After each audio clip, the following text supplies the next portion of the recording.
নাহমাদুহু ওয়া নুসাল্লি আলা রাসূলিহিল কারীম আম্মা বাদ।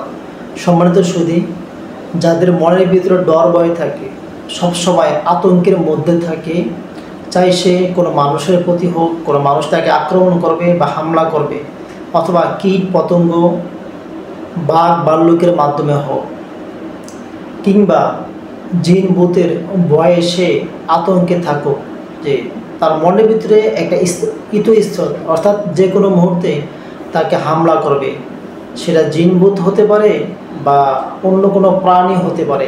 তো এই রকম ব্যক্তিদের জন্য আজকের এই ভিডিও। ভাই, ভিডিওটা শুরু করার পূর্বে অবশ্যই আমি রিকোয়েস্ট যে আমার চ্যানেলটি সাবস্ক্রাইব করে রাখবেন এবং বেল আইকনটি অন করে রাখবেন, যেন পরবর্তী নোটিফিকেশন আপনাদের মোবাইলে চলে যায়।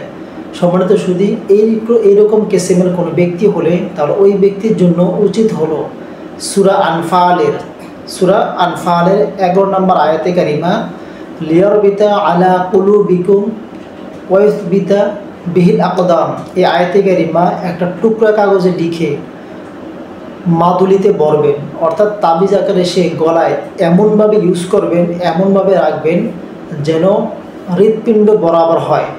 যে ভাই, এই আমল করার কারণে ইনশাল্লাহ অনত বিলম্ব অচিরেই তার ডর ভয় দূর হয়ে যাবে। যে ভাই, তবে লেখার ক্ষেত্রে অবশ্যই আপনারা জাফরান কালি ব্যবহার করবেন, কারণ সাদা কলম বা লাল কলম এটার চেয়ে খুবই কার্যকর হলো জাফরান কালি। আর জাফরান দিয়ে লেখার জন্য আলাদা কলমও পাওয়া যায়।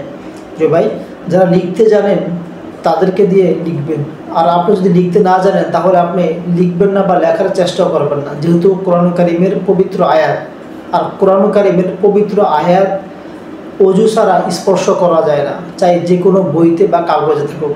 যদি আপনার অজু না থাকে তাহলে আপনার হাত দিয়ে স্পর্শ করবেন না, তবে বইটা দ্বারা বৈধ হবে।